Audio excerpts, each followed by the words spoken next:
말씀 보시겠습니다. 말씀은 요한복음 7장 1절부터 9절까지 말씀입니다. 1절. 그 후에 예수께서 갈릴리에서 다니시고 유대에서 다니려 아니하심은 유대인들이 죽이려 함이로라. 그 형제들이 예수께 이르되 당신이 행하는 일을 제자들도 보게 여기를 떠나 유대로 가소서.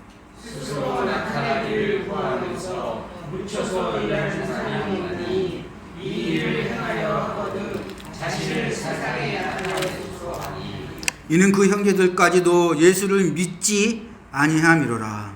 예수께서 이르시되 내가 아직 믿지 아니하였거니와 너희들은 늘 준비되어 있느니라. 세상이 너희를 미워하지 아니하되 나를 미워하나니 이는 내가 세상의 일들을 악하다고 증언함이라.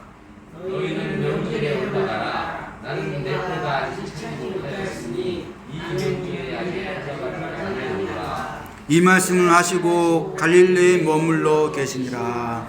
아멘.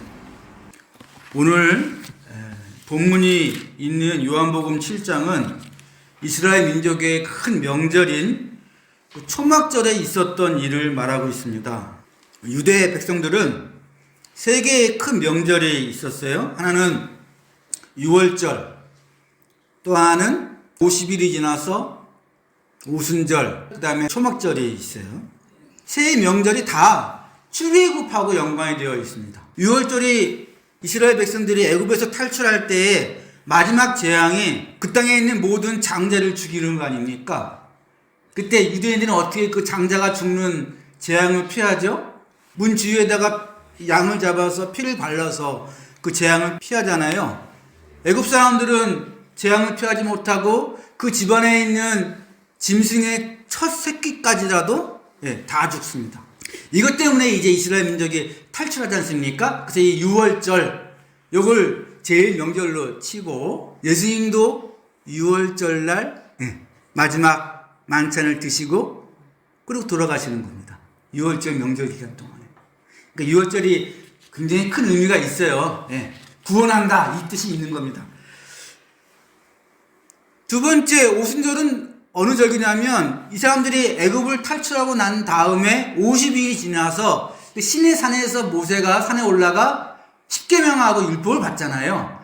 하나님으로부터 십계명과 율법을 받은 날을 기념하는 겁니다. 그래서 그걸 오순절. 근데 나중에 우리한테는 성령이 임하는 날 이렇게 기념하는 겁니다. 그 다음에 세 번째 절기가 초막절인데 이 초막절도 출애굽하고 연관이 되어 있습니다. 어떤 절기냐면 이스라엘 백성들이 출애굽해가지고 광야에서 장막, 지금으로 말하면 텐트죠, 텐트. 텐트를 치고 살았던 그 시절을 기념하는 겁니다. 40년 동안 텐트 속에서 살았는데 아주 고통스럽게 그 안에 살았지만 어떻게 가나안 땅에 들어가 나라를 세웠냐?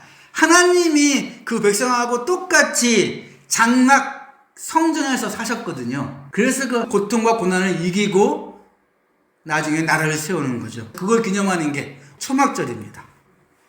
그 초막절 기간 동안에는 어떻게 하냐면 예루살렘으로 모여서 초막을 짓고 그 안에 삽니다. 그 밤마다 성전에서는 횃불을 올려요. 뭘 상징하겠습니까? 하나님이 이스라엘 백성을 어떻게 인도하셨어요? 낮에는 구름 기둥으로, 밤에는 불 기둥으로. 그래서 성전에서 횃불을 밤마다 올리는 겁니다. 그리고 이제 초막절 마지막 날에는 실로암 모체 가가지고 물을 떠갖고 성전 안에 있는 제단에다 붓습니다. 이것도 뭘 상징할까요? 우리가 광야에서 살 때 반석에서 하나님이 물을 주셨다.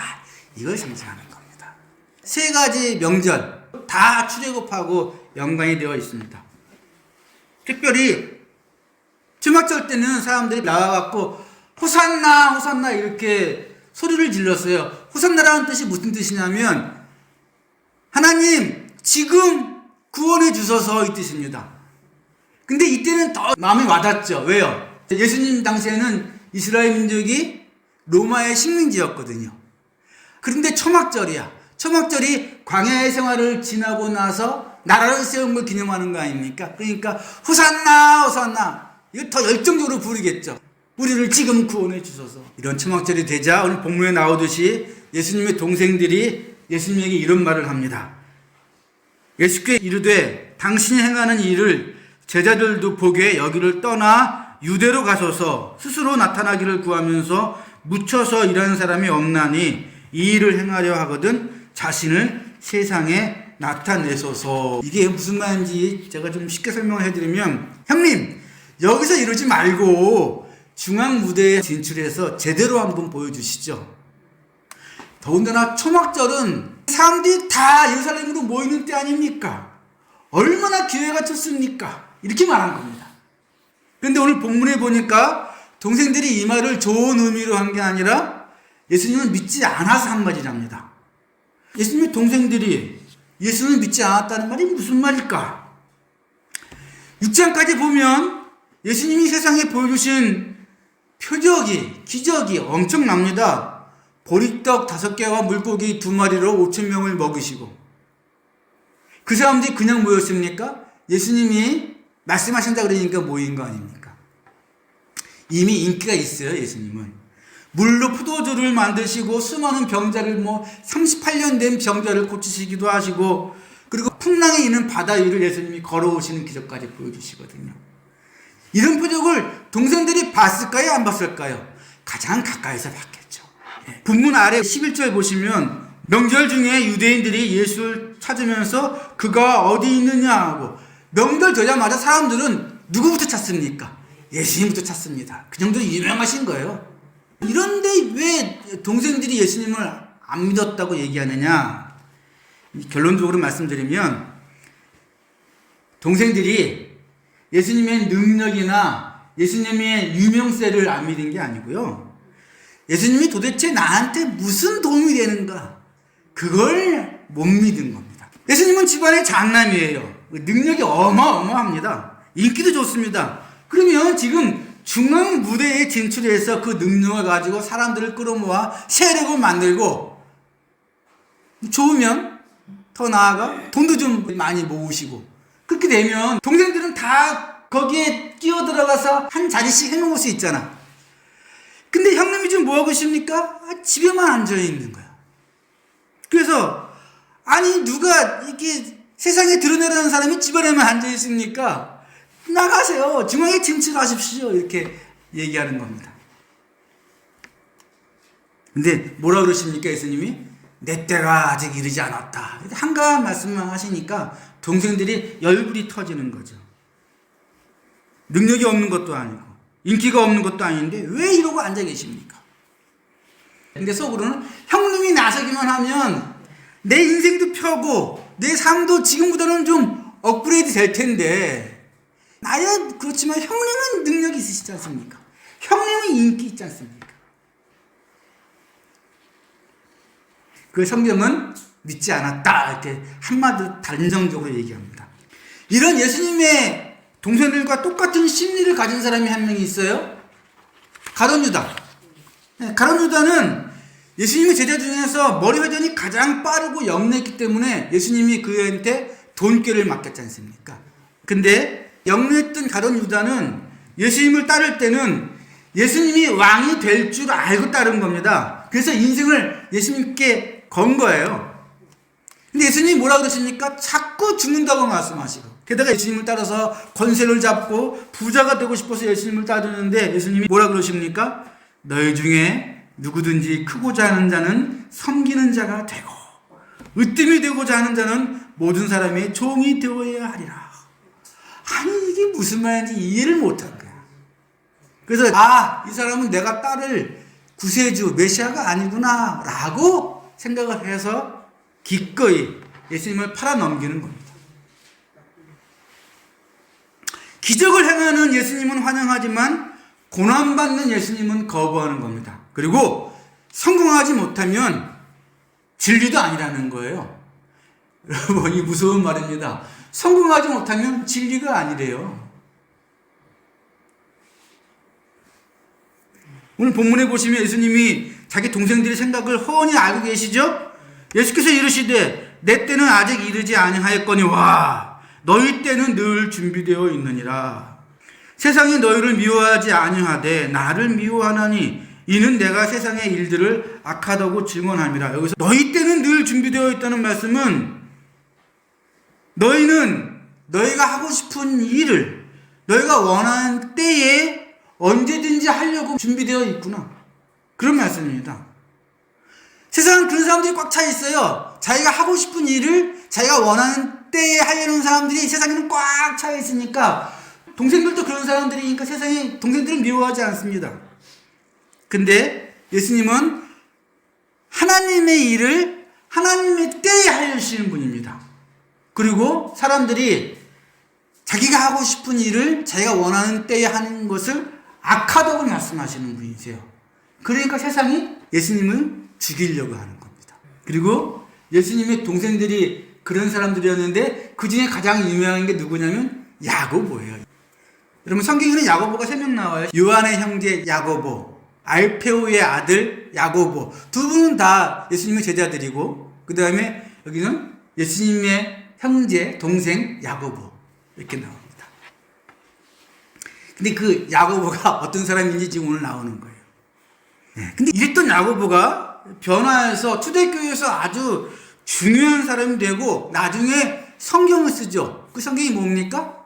야고보서. 그래서 우리 야고보서 읽어보면은요 재밌어요. 왜냐하면 야고보서는 세상 풍조를 따르면서 하나님을 이용만 하려는 사람들의 그 심리를 야고보가 누구보다도 잘 알아. 왜? 자기가 그렇게 살았거든. 그래서 야고보서에서는요 그런 사람들의 마음을 아주 콕콕 집어갖고 말을 합니다. 예수님을 보면서 두 마음을 갖고 있었던, 형님을 통해서 자기 인생을 업그레이드 하려는 사람이었던 야고보가 나중에 변화해서 쓴 성경이기 때문에 어떤 사람들이 그런 두 마음 먹고 행동하는지를 너무 잘 알아. 제가 몇 가지만 소개할게요. 한번 들어보십시오. 먼저 세상 풍조를 따르면서 하나님을 이용만 하려는 사람들에 대해서 이렇게 얘기합니다. 머리로만 알고 입으로 떠드는 믿음이라고 얘기를 해요. 이게 아주 독설이죠, 독설. 귀신들도 그 정도는 믿는다 이렇게 얘기합니다. 독한 말이에요. 제가 읽어드릴게요. 너희는 말씀을 듣기만 하여 자신을 속이는 자가 되지 말라. 내가 하나님은 한 분이신 줄 믿느냐? 잘 아는도다. 귀신들도 믿고 떠느니라. 이게 비꼬는 거지 않습니까? 그죠? 머리로만 알고 입으로만 떠드는 사람들 얼마나 많아요. 우리 주변에 있잖아요. 그 사람들은 뭐라고요? 야, 귀신들도 너 정도는 믿고 떤다. 또 소개하면은 야고보는 초막절에 예수님을 이렇게 부추겨가지고 형님 때가 왔잖아요. 이제 올라가서 한번 보여주십시오. 근데 속마음은 하나님의 일이나 하나님의 때에는 전혀 관심이 없고 자기가 원하는 것을 지금 당장 얻고 싶어가 예수님을 부추긴 거 아닙니까? 그래서 야고보는 그런 행동이 뭔지 너무너무 잘 아는 거예요. 속마음은 따로 있으면서 겉으로만 이렇게 부추기는 거. 그걸 너무 잘 알아. 그래서 이렇게 얘기합니다. 너희가 도리어 말하기를 주의 뜻이면 우리가 살기도 하고 이것이나 저것을 하리라 할 것이거늘 너희 중에 오늘이나 내일이나 우리가 어떤 도시에 가서 거기서 1년을 머물며 장사하여 이익을 보리라 하는 자들아, 이제도 너희가 허탄한 자랑을 하니 그러한 자랑은 다 악한 것이라. 내일 일을 너희가 알지 못하는도다. 너희 생명이 무엇이냐? 너희는 잠깐 보이다가 없어지는 안개니라. 여러분, 야고보가 원래 어떤 인간이었는지를 알면 이 마음이 일종의 회개처럼 들리지 않습니까? 그리고 야고보는 항상 예수님의 행동을 의심했기 때문에 또 의심하는 사람들의 마음이 어떤 건지도 기가 막히게 알고 있어요. 의심하는 사람들은 하나님의 말씀과 약속을 믿지 못하니까 하나님과 세상에 양다리를 걸치고 있는 사람들입니다. 왜요? 하나님으로부터 못 얻으면 세상으로부터 얻으려고. 이걸 의심하는 거라고 말하는 거예요. 그래서 그 마음을 너무 잘 아니까 이렇게 얘기합니다. 오직 믿음으로 구하고 조금도 의심하지 말라. 의심하는 자는 마치 바람에 밀려 요동하는 바다 물결 같으니 이런 사람은 무엇이든지 죽게 얻을 생각을 하지 말라. 두 마음을 품어 모든 일에 마음에 확정함이 없는 자로다. 두 마음을 품은 자들아, 너희 마음을 성결하게 하라. 이 세상과 하나님께 양다리를 거치고 있는 자들은 단적으로 이렇게 얘기합니다. 기도 응답 받을 생각 하지 마라. 딱 부러지게 얘기합니다. 자기가 안다는 거예요. 그게 어떤 마음들인지. 또 하나만 더 소개하면은 어떤 사람이 겉다르고 속다른 것을 말만 들어도 안다고 얘기합니다. 야고보는 너희가 한 입으로는 우리 주 아버지 찬송하고 또 그 입으로 하나님의 형상대로 지으신 사람을 저주하니 한 입에서 찬송과 저주가 나오는도다. 이것이 도대체 마땅한 일이냐? 여러분, 우리 한 입으로 찬송하고 꼭 그 입으로 다른 사람을 저주하면 안 됩니다. 그게 겉다르고 속다른 사람들의 표다. 여러분, 나중에 야고보서 한번 읽어보십시오. 5장밖에 안 되니까 짧습니다. 근데 읽어보시면 뜨끔뜨끔 하실 거예요. 제가 뜨끔뜨끔 합니다. 읽어보면. 근데 여러분, 제가 오늘 말씀드리고 싶은 거는 이런 야고보의 권면이 아니라 야고보가 어떻게 변했냐는 거예요. 예수님이 십자가에 달리셨을 때 동생들이 한 명도 없습니다. 그 주변에. 그래서 성경에 보면 예수님이 어머니 마리아를 누구한테 맡깁니까? 동생이 한 명이라도 와 있으면 동생한테 맡겼겠지. 누구한테 맡깁니까? 자기 제자 요한한테 맡깁니다. 요한아, 네 옆에 계신 분이 어머니다. 이렇게 맡깁니다. 그 동생들은 뭐 했다는 거예요? 형님이 십자가에 반역자로 잡혀 죽으니까 자기네들도 반란군, 반역자로 잡힐까봐 다 도망간 겁니다. 형제들이. 이런 야고보가 어떻게 변했는지 아십니까? 성경에 단서가 나와요. 그것이 고린도 전서 15장에 나옵니다. 예수님이 부활하신 다음에 여러 사람들에게 예수님이 부활하신 모습을 보여주시는데 특별히 야고보를 찾아가셔서 야고보에게 예수님이 부활하신 몸을 보여주십니다. 그래서 야고보는 부활하신 예수님을 직접 눈으로 보고 나서야, 그제서야 세상 눈으로 예수님을 보지 않고 하나님의 아들로 이 세상을 구원하신 구주로 생각하게 된 겁니다. 어릴 때부터 같이 뛰어놀던 형님, 같이 밥 먹고 같이 화장실 가고 같이 잠자고 커서는 아버지 밑에서 목수하던 형님을 그렇게 평생을 두고 봤으니까 갑자기 그 형님을 구설주로 이렇게 하는 게 쉽지 않았겠죠. 이해가 돼요.